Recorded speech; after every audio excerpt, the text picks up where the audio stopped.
All right, hey guys, OFD checking in here, and tonight we're going to be taking a look at the Boldr. This is the Odyssey White Knight. Not the first time I've looked at a Boldr watch here on the channel, and definitely not the first time I've looked at an Odyssey. I've looked at quite a few. This one's very special and different though, and that's why I wanted to take a look at it. So I want to say thanks to Scott at Watches Galore for getting this tour started. Thanks to Peter Von Panda who sent it out to me.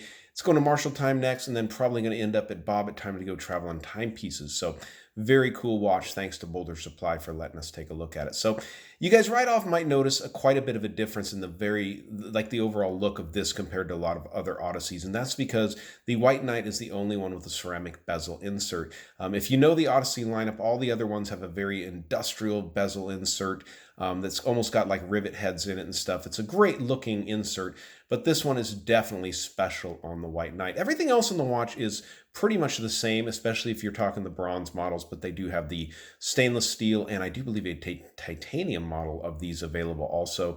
But very, very cool watches. A number of different styles available. If this one doesn't tickle your fancy, there's a lot more over at the website. I'm going to leave a link down below in the description where you can check out the Boldr Odyssey lineup. So getting into the dimensions on the watch, I measured it from 4 o'clock to 10 o'clock, came in at 46 millimeters side to side, 53 lug tip to lug tip, comes in at a thick and hefty 16 millimeters of thickness from the bottom of the case to the top of that AR-coated sapphire crystal, and you have 22 millimeter lug openings. Now, guys, I don't weigh watches on the channel, but I will tell you that this is a hefty, hefty watch. It's a big, thick chunk of bronze. The bronze being used on this watch is a marine grade bronze. It's a CUSN8, so that's, I guess, what's considered a marine grade bronze. I'm not really a metal specialist, but it definitely looks cool. Neat thing with any bronze or brass watches, they're going to develop a patina, natural to the person wearing the watch. So that's always a fun part to have on a watch like this. Now I want to bring this one up a little bit closer so you guys can take a look at the dial and the indices on the watch here. This sand effect to the dial is just so, so cool. Love the look. Applied indices all the way around. And as you can see, as I tilt it here, everything on this is done in this gold gild. The baton style hands with that nice split down the middle. Everything on this is full of BGW9 Super Luminova. So stick around to the end for the Lume shot. Up here at the top, you can see it's labeled with the helium escape valve, and at the bottom, the trip lock crown. You have a 12 o'clock or a 6 o'clock date window down there, as you can see. This watch is running the Seiko NH35 movement, so it's going to be a good tried and true movement. 24 joules, 21,600 vibrations per hour, and about a 40-hour power reserve. It's also hacking and hand windable, of course, in a watch of this style here. So really, really nice looking piece. I didn't show you as I was showing the close-up, but look at the Boldr logo there just below 12 is actually applied, sticks up a little bit, and then the Boldr is painted on, and also with the Odyssey, the 500 meters automatic and the 1,650 feet. So very nice looking watch. The crown is very nice and easy to manipulate. You can see it's got these big knurls to it. And even with a pair of gloves on, you'd have no problem getting that open. And taking a look, you guys can see that trip lock crown action there. I'll pull it out to make the movement stop, as you can see over there.